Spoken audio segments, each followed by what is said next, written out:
अभी मैं एक वेरिएबल बना रहा हूं, इंट ए एंड बी, ठीक है,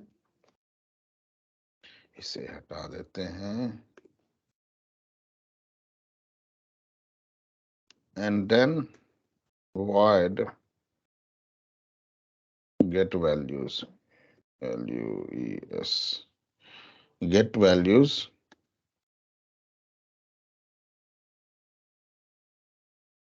int x int y, ये मैं देता हूं, ठीक है guys. Now I am saying that x equal to a and y equal to b.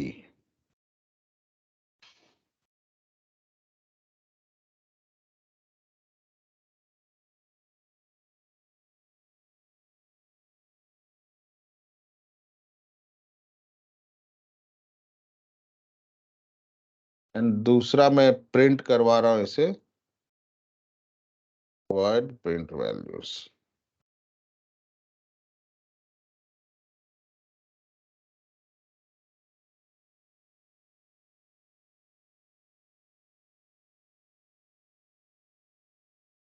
X.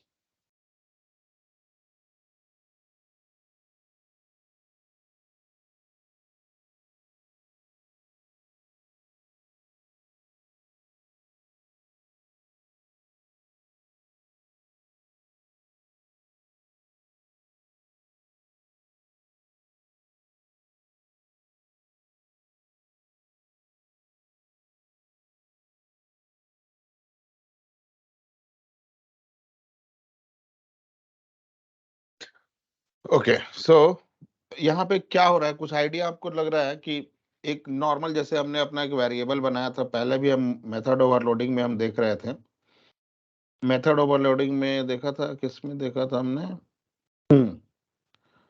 Right, यहाँ पे एक हमने वेरिएबल बनाया था, दो आर्गुमेंट पास कर रहे थे, यहाँ पे 3 आर्गुमेंट पास कर रहे थे। नाउ हियर ऑल्सो, इसको समझना थोड़ा, ये जो वेरिएबल मैंने बनाया है, ये वेरिएबल कहां पर है, क्या किसी मेथड के अंदर है?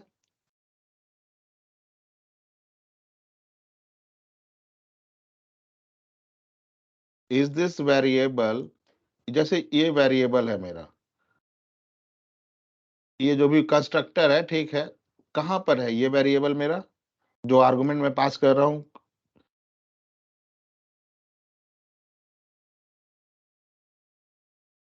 या ये वेरिएबल जो है मेरा, इसका स्कोप कहां से कहां तक है sir? Am I audible? Yes sir. तो आप लोग आंसर नहीं कर रहे सर। ये वेरिएबल मेरा मेथड पर है ना? हाँ, ये मेथड ओवरलोडिंग तक के फंक्शन तक है sir. This is forget about this, ये क्लास है, लेकिन इस क्लास के अंदर ये मेथड है मेरा, ठीक, इस मेथड के अंदर ये वेरिएबल है ना, ये वेरिएबल इस मेथड के अंदर है, यस, ये वेरिएबल इस मेथड के अंदर है। तो आप यहाँ पे एक चीज देख रहे हो कि जो भी मेरा वेरिएबल है उसका स्कोप लिमिटेड है, वो उसी मेथड के लिए एप्लीकेबल है, राइट, उसी मेथड के लिए एप्लीकेबल है। इसका मतलब ये मेथड मेरा, ये मेथड मेरा ऐड यहां से शुरू हो रहा है, यहां पे खत्म हो जा रहा है, तो ये मेरा वेरिएबल यहां पे खत्म हो गया। लेकिन यहां पे देखो, मैं एक मैंने वेरिएबल बनाया, यहां पे आर्गुमेंट पास कर रहा हूं मैं, सिग्नेचर एक्स और वाई, ठीक है, तो ये पूछेगा ना भाई एक्स और वाई क्या है, वैल्यू पूछेगा ना इनिशियलाइज करने के लिए। लेकिन यहां पे जो मैंने एक वेरिएबल बनाया ए एंड बी, ये कहां पे बनाया है, ये मैंने क्लास लेवल पे बनाया है, ये वेरिएबल मेथड लेवल पे नहीं है ये क्लास के ऊपर है ना, क्लास के अंदर है ना, और मेथड के बाहर है, राइट। तो अब यहाँ पे थोड़ा सा मैंने डिफरेंस कर दिया, ठीक है, int A B class level variable है, और एक्स वाई मैं यहाँ पे पास कर रहा हूँ मेथड के अंदर। तो अगर मैं इसे भी ए कर दूं और इसे भी ए कर दूं और मैं बोलूं कि ए, जैसे अभी x इक्वल टू ए लिखा था ना, तो मैं इसे भी a इक्वल टू ए कर देता हूं और b इक्वल टू बी कर देता हूं। ठीक है, कोई एरर नहीं दिया ना। मैं प्रिंट करवाने जा रहा हूं। अब इसे मुझे प्रिंट कैसे करवाएंगे, क्या करना होगा? ऑब्जेक्ट बनाना होगा। ऑब्जेक्ट बनाना होगा। ऑब्जेक्ट किसका बनाएंगे? गेट वैल्यूज का, print keyword object class class का दिस बनता कीवर्ड है। Dot get values. So this मैं बोलता हूं th equal to new, right. Object हमेशा क्लास का बनता है सर। अब th डॉट किसको कॉल कर लूं? Get values. और मैं दो आर्गुमेंट पास कर दूं यहां पे, लेट से 10 और 20, और उसके बाद इसे प्रिंट करवा लूं तो th डॉट दूसरा क्या है, प्रिंट वैल्यूज है ना, तो ये प्रिंट कर देगा, प्रिंट वैल्यू को कॉल करेगा तो प्रिंट को कर देगा, राइट। तो यहां पे क्या हुआ कि एक वेरिएबल मेरा मेथड लेवल पे है, एक वेरिएबल मेरा क्लास लेवल पे है। So this is class variable, right. और इसे हम दूसरा नाम भी बोलते हैं इंस्टेंस वेरिएबल। क्लास वेरिएबल और इंस्टेंस वेरिएबल, ऐसे कॉमा देके मत देखो, और इंस्टेंस वेरिएबल। ठीक है, ये क्लास के अंदर है ना सर, देखो सीधे मेथड के बाहर है। सो इसे क्लास वेरिएबल बोलते हैं या इंस्टेंस वेरिएबल बोलते हैं। और ये मेथड के अंदर है ए एंड बी, तो इसे मैं क्या बोलता हूं? Method variable. सर वहां पे बी रहेगा दूसरा वाला वेरिएबल, दूसरा वाला गेट वैल्यूज में इंट ए इंट बी। हाँ, गेट वैल्यूज में int A int B, sorry sorry sorry sorry, हाँ। So this is method variable, या इसे एक्सटर्नल वेरिएबल भी बोलते हैं। ठीक है, अब मैं क्या कर रहा हूं? गेट वैल्यूज, इस मेथड को कॉल कर रहा हूं मैं, इस मेथड को कॉल कर रहा हूं और आर्गुमेंट पास कर रहा हूं। int a की वैल्यू कितना? 10 और इसकी वैल्यू 20। तो उसके बाद मैं प्रिंट करवा रहा हूं ए बी, तो ए बी 10-20 प्रिंट करना चाहिए, right. Now see what is happening. 0-0 print किया, आगे का 1 और 2 गायब हो गया, right. So why it happens, जब अभी इसे मैंने इनिशियलाइज किया है, नहीं ना, नहीं, इसे भी इनिशियलाइज यहां पे नहीं किया है, लेकिन मैं बोल रहा हूं कि this A equal to this A, right. और मैं यहां पे आर्गुमेंट के अंदर दे रहा हूं 10-20 ए और बी। तो एक ये ए का होगा, ये बी का होगा, क्योंकि ये दो पास कर रहे हैं, राइट। नाउ मेरा सिस्टम कंफ्यूज कर गया कि ये कौन सा ए है, क्या ये क्लास वाला ए है या ये वाला ए है, मेथड वाला ए है।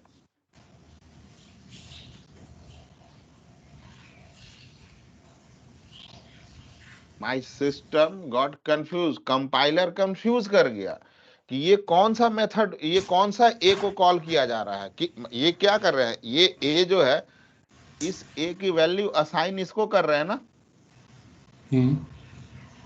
और बी की वैल्यू असाइन इसको कर रहे हैं। रिमेंबर जैसे हमने अपना एक मेथड देखा था, लेट्स से void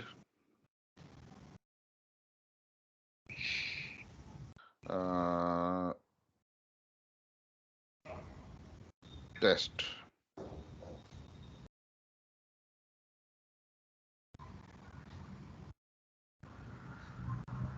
और मैं बोलता हूं int a equal to 10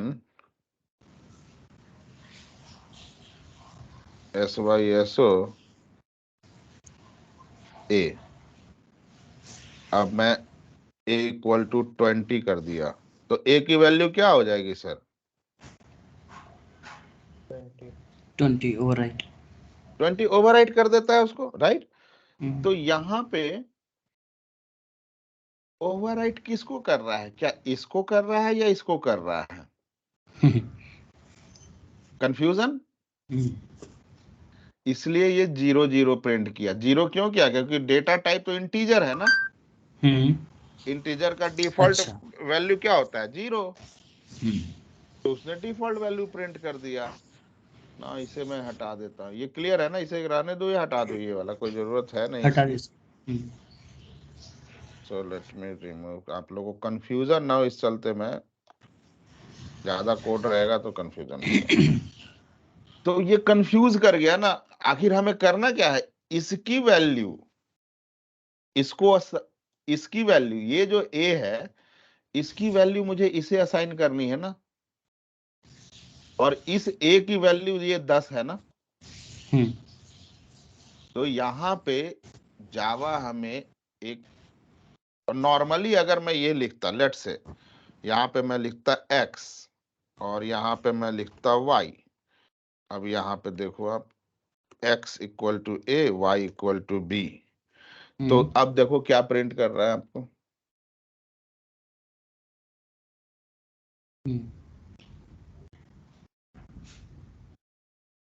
sorry sorry sorry, a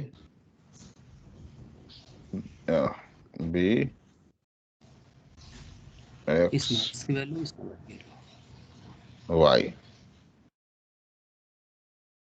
देखो अब प्रिंट कर दिया ना सर। क्या किया? a को असाइन कर दिया x की वैल्यू और b को असाइन कर दिया y की वैल्यू। और ये प्रिंट करवाना था, प्रिंट a b दोनों को प्रिंट कर दिया ना।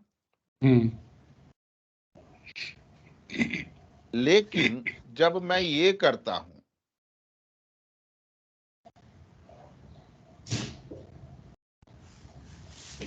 A B,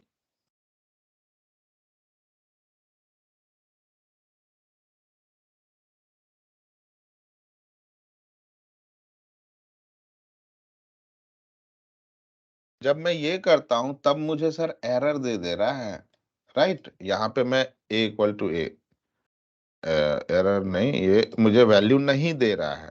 my system got confuse ना, किसको क्या वैल्यू असाइन करना है, राइट? तो इसलिए मुझे जावा बोलता है, एक देता है this keyword, this dot a, ठीक? और मैं इस b पे भी यही लगा देता हूं, दिस डॉट b। मतलब ये a जो है इसकी वैल्यू ये हो जाए, ठीक? सर ये दिस और डॉट ये ए का मतलब क्लास वेरिएबल से। यस, दिस लिखने का मतलब ही होता है class variable, instance variable.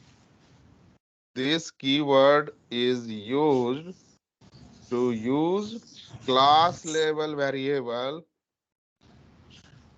when, condition एक ही है sir, class level variable, when method level variable and class level variable name is same।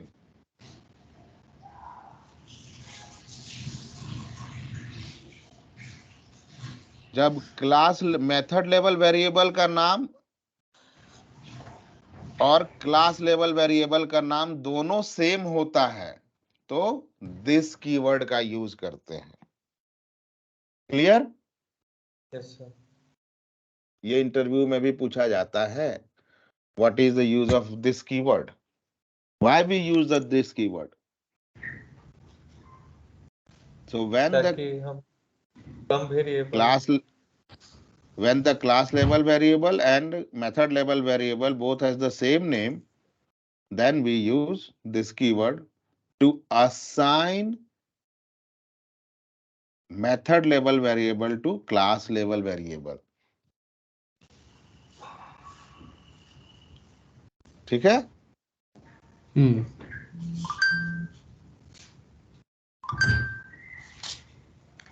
कोई क्वेश्चन, कोई कंफ्यूजन?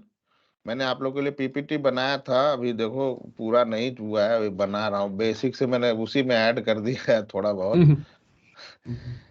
प्रोजेक्ट पैकेज, एक प्रोजेक्ट के अंदर मल्टीपल पैकेज हो सकते हैं, क्लासेस पैकेज के अंदर, देन मेथड होगा, डेफिनेशन वगैरह मैंने लिखा है।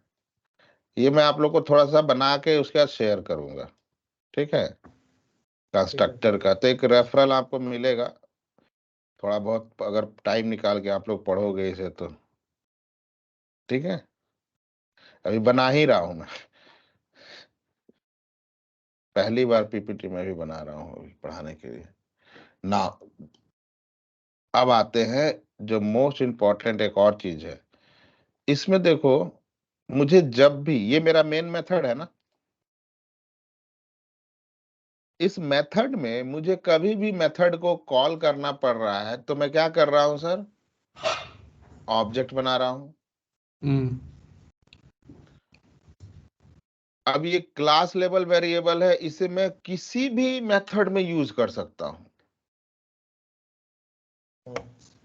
राइट? क्योंकि ये मेथड से इंडिपेंडेंट है ना, मेथड सिर्फ उसके अंदर वैल्यू डाल रहा है, लेकिन है तो इंडिपेंडेंट। उसी तरह अब आते हैं, एक और चीज होता है हमारा, बहुत इंपॉर्टेंट है, ये ध्यान देना।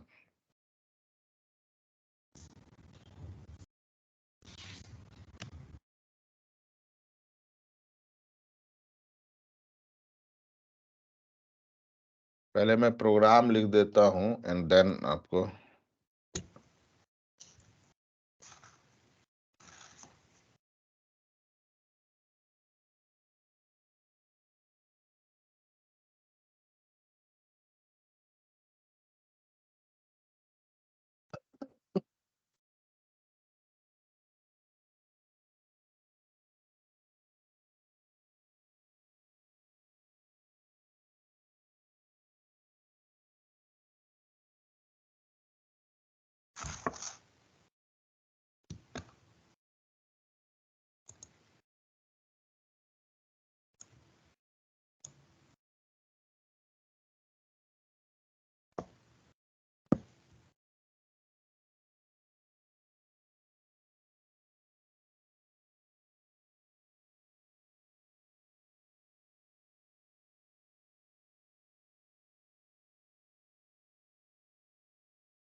देखो मैं यहाँ पे ना एक वेरिएबल बना रहा हूँ, this is the class level variable. ये दोनों वेरिएबल क्लास लेवल है ना, क्योंकि क्लास में मैं बना रहा हूँ। जैसे यहाँ पे दिस कीवर्ड के अंदर मैंने बनाया था ये वाला,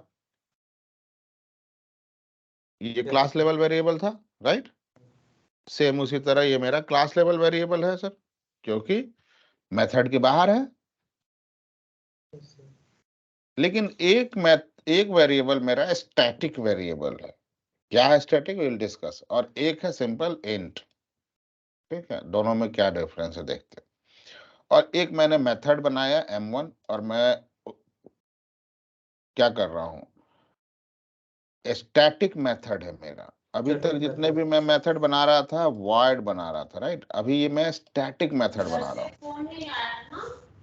सो स्टैटिक एग्जाम्पल डॉट ऐसी ऑब्जेक्ट बनाया, और मैं प्रिंट करवा रहा हूं, ठीक है। किसको, पी को, बी को, ठीक। और स्टैटिक में ये प्रिंट करेगा वो ना।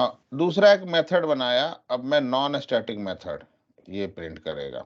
ये जो इसके अंदर तो जो भी मैं लिखूंगा उसको प्रिंट करेगा, अगर मैं कॉल करवा रहा हूं तो, ठीक। And this one is the third one, ये भी नॉन स्टैटिक है, स्टैटिक नहीं है, नॉन, ये दोनों नॉन स्टैटिक है ना। यहाँ पे मैं ए को प्रिंट करवा रहा हूँ, बी को प्रिंट करवा रहा हूँ, और m1 m2 दोनों को। मतलब कैन यू म्यूट, किसके यहाँ से आवाज आ रही है।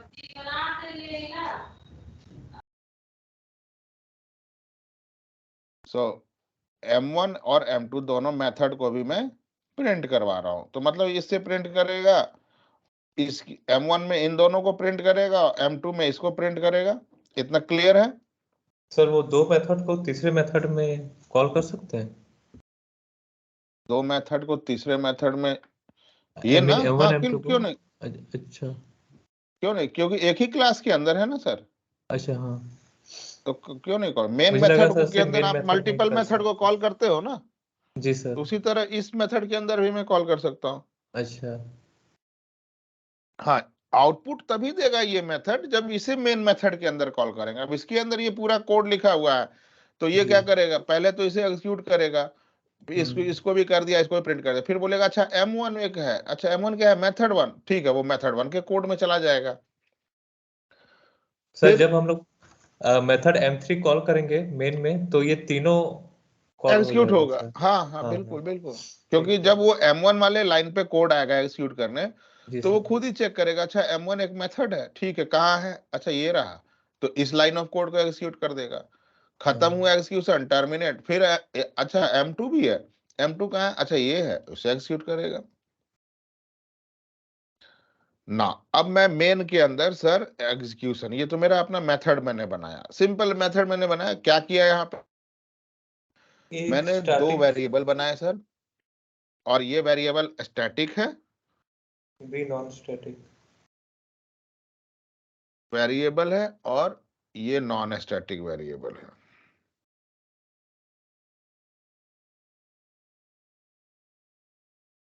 फाइन। और ये मेरा क्या है, स्टैटिक मेथड है।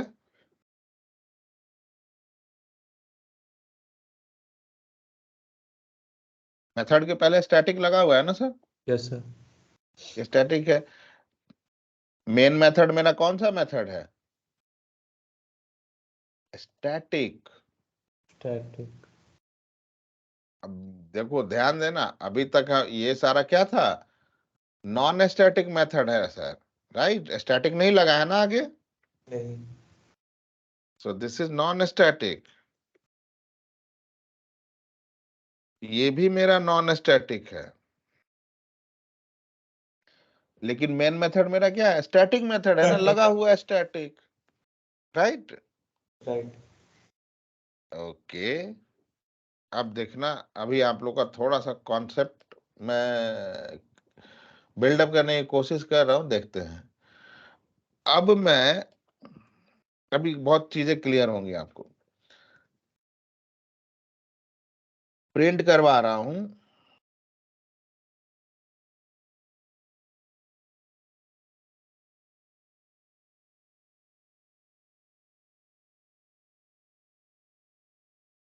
ये मेरा क्लास नेम है डॉट ए, यस ए को मैं ले रहा हूँ, ठीक है, क्लास नेम को यहां से कॉपी किया तो ये मत सोचना कि मैं ऑब्जेक्ट को कॉपी कर रहा हूँ, क्लास और ऑब्जेक्ट का नाम सेम है तो मैंने क्लास को लिया, ठीक है। तो क्लास लेवल वेरिएबल को मैं प्रिंट करवा रहा हूँ, ठीक है।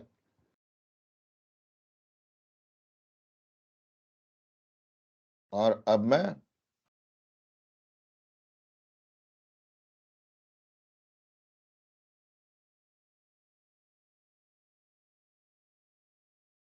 कहाँ पे M1 ये है ना, जी सर, स्टैटिक मेथड।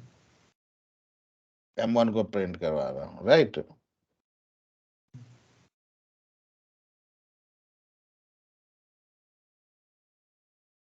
ना एक चीज, अब इसको रन करते हैं उसके बाद आगे लिखते हैं। 10-20 कहाँ से आ गया यार, अच्छा 10-20 इसी में, ठीक है। ये जो 10-20 प्रिंट किया है, कौन सा प्रिंट किया है, देखो पहले क्या प्रिंट किया, ये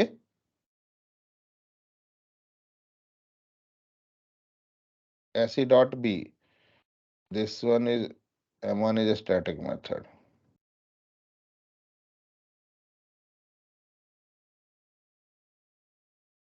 प्रिंट ए, ये मैं कॉल कर रहा हूँ static dot example A. Static का मेरा ए की वैल्यू क्या है 10, 10 प्रिंट किया ना। अब M1 को कॉल कर रहे हैं, राइट, M1 मेथड को। M1 मेरा क्या है, ये है, तो ये कोड एग्जीक्यूट हुआ तो क्या किया, प्रिंट बी को प्रिंट किया 20, और उसके बाद इसको प्रिंट किया M1 static method, right. Sir यहाँ हम लोग को M1 को कॉल करने के लिए ऑब्जेक्ट नहीं बनाना पड़ा सर क्लास का। Yes, good observation. M1 को कॉल करने के लिए मुझे क्लास का, क्यों, क्योंकि M1 is my static method. Static को मैं स्टैटिक के अंदर कॉल कर रहा हूं, तो क्लास बनाने की जरूरत नहीं है। आई मीन ऑब्जेक्ट बनाने की जरूरत नहीं। हाँ सॉरी, ऑब्जेक्ट बनाने की जरूरत नहीं है। So static method can access only static stuffs, जितने भी स्टैटिक स्टफ है उसको आप कॉल कर सकते हो यहाँ पे, no need to create object.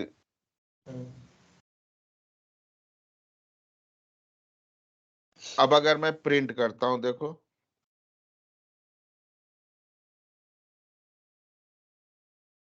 B, B क्या है मेरा सर, नॉन स्टैटिक है ना, B is my non static. Yes sir.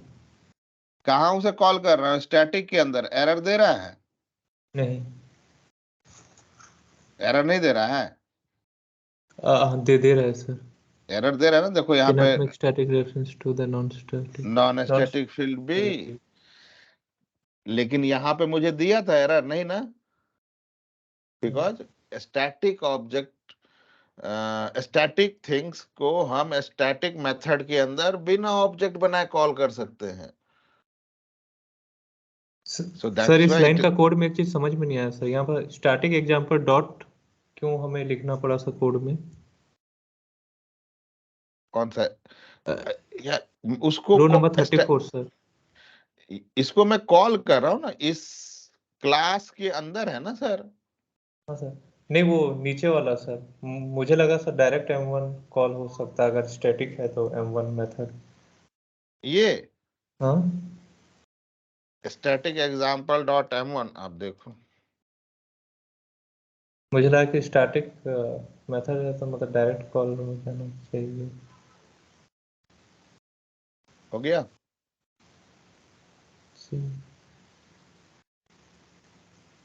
Run कीजिए।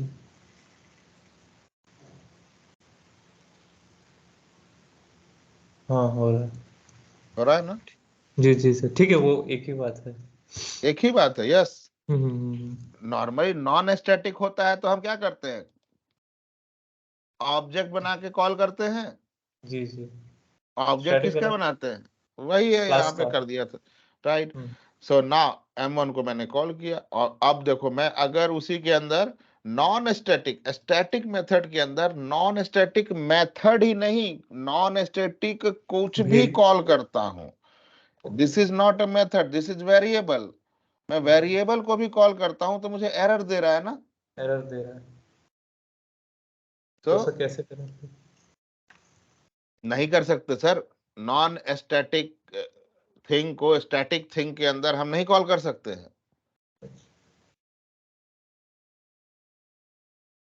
सो नॉन स्टैटिक stuffs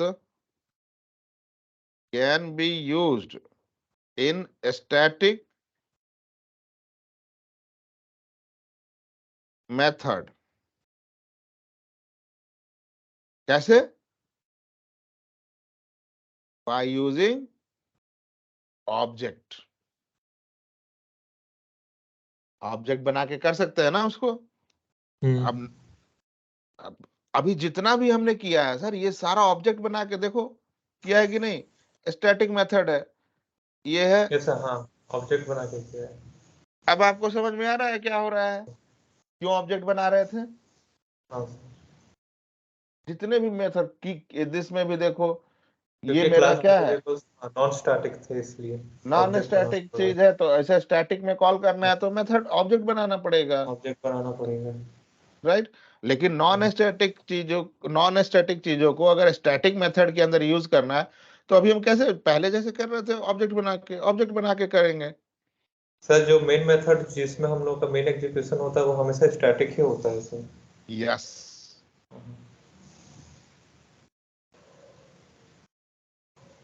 बिना स्टैटिक का मेन मेथड का कुछ शायद नहीं है सर, ऐसा कुछ कॉन्सेप्ट। ऐसा सर देखो ना, ये मैंने कल बताया तो था, आप देखते नहीं हो। नहीं, कल मतलब यहाँ पर सर वो मेथड प्रिंट ओवरलोडिंग में देखो, कॉल मेथड करते हैं। ओवरलोडिंग में मैंने एक बताया था ना कल,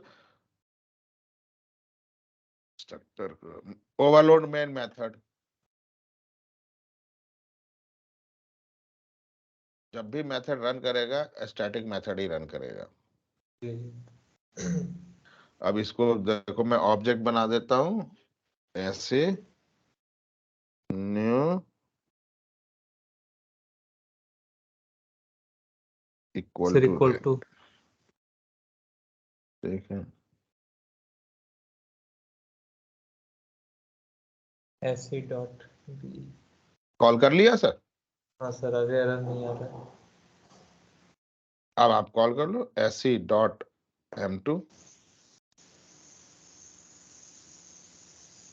SE.M3, जिसे कॉल करना चाहते हो आप कॉल कर लो अब। मेथड पे कॉल हो गया और वेरिएबल पे कॉल हो गया, क्लास। यस, हो गया ना। हाँ, ऑब्जेक्ट बना के, बाकी सिर्फ वो स्टैटिक वाला में ही नहीं बनाना पड़ा।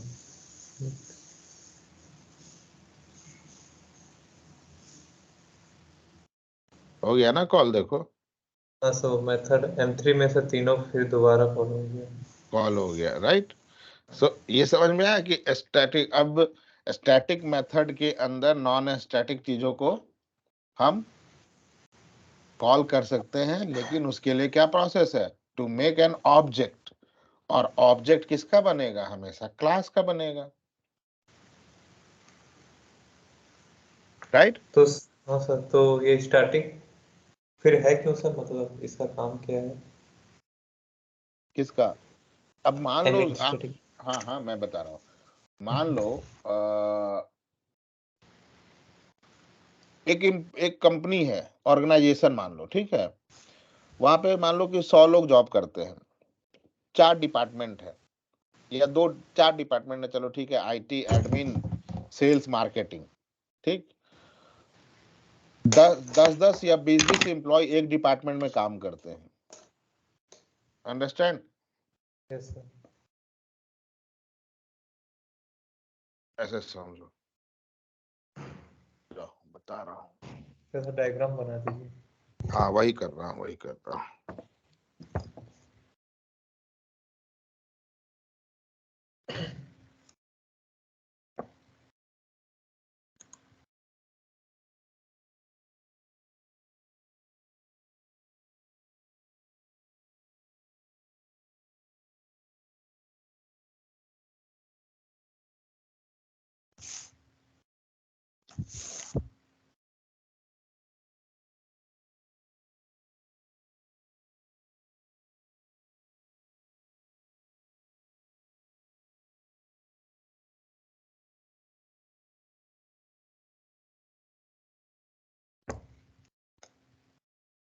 मान लो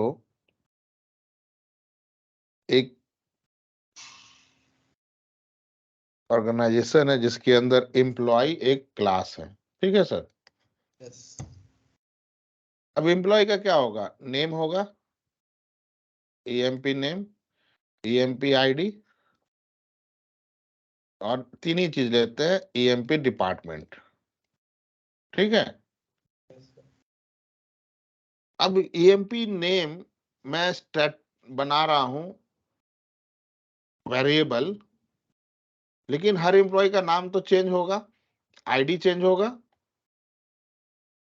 राइट। ये स्ट्रिंग बनाया और ये इंटीजर।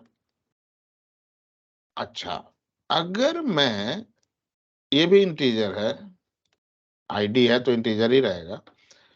अब मैं, मेरे ऑफिस में एक एम्प्लॉय है, एम्प्लॉय 1, एम्प्लॉय 2, एम्प्लॉय 3, एम्प्लॉय 4। मान लो कि ये सारे एम्प्लॉय डिपार्टमेंट आईडी 10 में वर्किंग है, ठीक। तो ये क्या है, मेरा ऑब्जेक्ट है ना। हाँ, ऑब्जेक्ट्स। इसका मैं नाम दूंगा em डॉट, मान लो ऑब्जेक्ट बनाया emp dot 1 dot emp name, ठीक है, राहुल। उसी तरह फिर emp 1 dot emp id equal to 10, और फिर दूंगा emp 1 dot emp department equal to 10। इसी तरह इसका भी देना होगा, इसका भी देना होगा, इसका भी देना होगा। अब ये जो है सर, ये सारे 10 के 10 एम्प्लॉय या 4 एम्प्लॉय यहाँ पे है, सबका तो डिपार्टमेंट एक ही है ना, एक ही है। सबका डिपार्टमेंट एक है, राइट सर। यस। तो अगर मैं इस तरीके से अपने डेटा को हैंडल करता हूं तो दो प्रॉब्लम है। पहली प्रॉब्लम, मेमोरी में स्पेस ज्यादा कंज्यूम होगा, बिकॉज ऑब्जेक्ट हमेशा मेमोरी ऑक्युपाई करता है। करता है। तो मान लो ये 2 KB लेता है। अब ऐसे 100 एम्प्लॉय है, 1000 एम्प्लॉय है, तो मल्टीप्लाई कर लो कितना फालतू का स्पेस जा रहा है ना। जी सर। तो एक तो इश्यू ये इसमें ये है स्पेस का। दूसरा, मान लो कि ये 100 के 100 एम्प्लॉय एक दूसरे डिपार्टमेंट में मूव कर गए। पहले डिपार्टमेंट का नाम था HR, अब उसका नाम हो गया HR एंड एडमिन। अब 100 एम्प्लॉय, 200, 500 एम्प्लॉय थे, सब डिपार्टमेंट उनका मूव कर गया, तो मुझे एक एक में जाके चेंज करना पड़ेगा। हाँ, करेक्ट। कितना बड़ा इश्यू है ये, समझ सकते हो हाँ आप। सर, सही सही।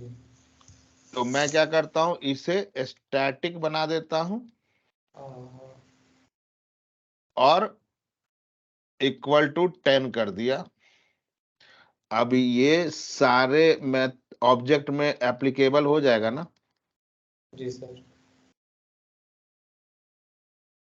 तो इसका फायदा पहला क्या हुआ कि स्टैटिक के अंदर जो भी मैंने बनाया वो सारे मेथड में एप्लीकेबल हो गया, राइट। एंड दूसरा फायदा, मैं यहाँ पे चेंज नहीं भी कर रहा हूं, मान लो उन सबका डिपार्टमेंट 11 हो गया, ठीक है, यहाँ पे 10 दिया हुआ था, चलो सारे के 10 थे, मैं इसमें जाके चेंज भी नहीं कर रहा हूं, मैं यहीं पे 11 कर दूंगा, इन सबको ये चेंज कर देगा।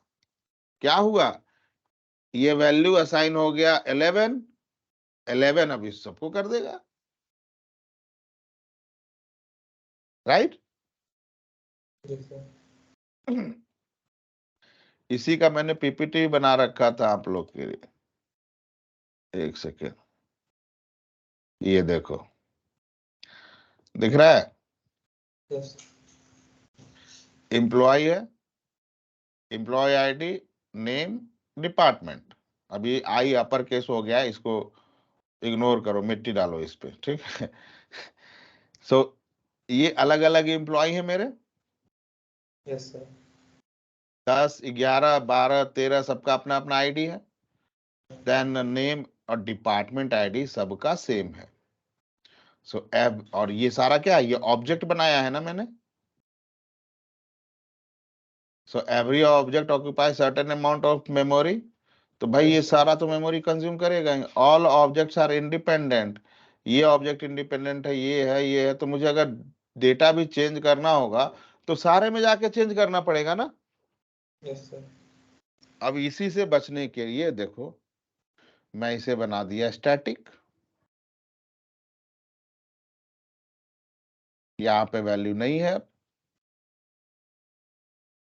डिपार्टमेंट आईडी सबका 11 करना है, ऑटोमेटिकली सबका 11 हो जाएगा, जो भी होगा मैं सिर्फ यहाँ पे डिपार्टमेंट आईडी कॉल करूंगा, यहाँ पे सिर्फ मैं डिपार्टमेंट आईडी को कॉल कर लूंगा। अब यहाँ पे चेंज किया, static variable is common across all the objects, पहला कि यहाँ पे ये है, so this is common for all the objects. So तो इफ सर अलग से स्टैटिक एट्रीब्यूट बनाने का जरूरत नहीं है इन सारे ऑब्जेक्ट्स का नहीं है, डिपार्टमेंट आईडी के।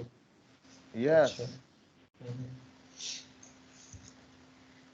ये फायदा होता है।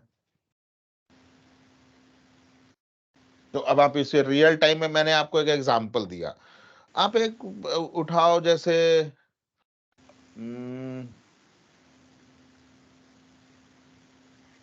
फ्लिपकार्ट उठाओ, फ्लिपकार्ट में क्या हो सकता है, अगर कोई यूजर रजिस्ट्रेशन करने जा रहा है तो वहां पे मैं क्या ऐसा बनाऊं कि जिससे कि मेमोरी कम कंज्यूम हो।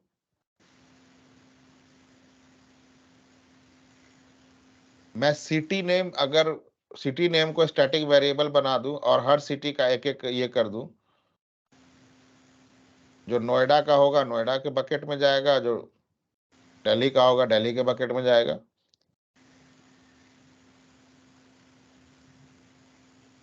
या मैं अगर ऐसा बना दूं फ्लिपकार्ट पे कि एक बायर का ग्रुप, एक सेलर का, हाँ सर वो सही, सेकंड वाला। राइट। सिटी वाले में थोड़ा उसमें भी लेंदी होगा, लेकिन ये ज्यादा स्पेसिफिक है कि बायर और सेलर का एक बना दे,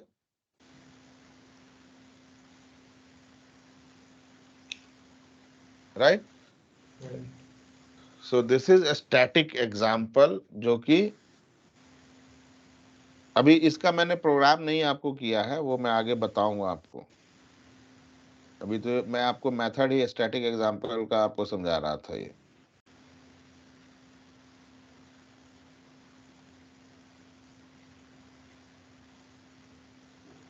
इसमें कोई कंफ्यूजन?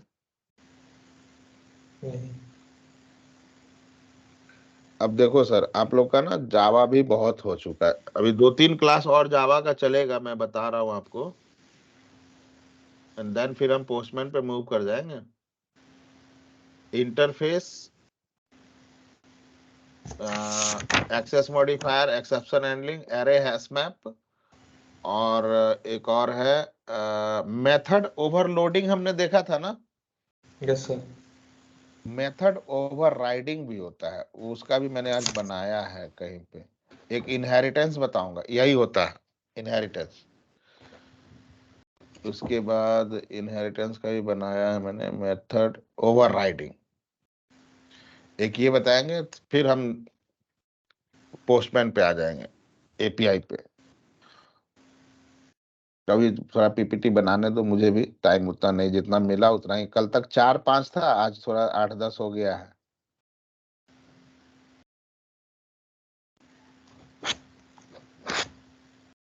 तो कल के क्लास में मैं आपको बताऊंगा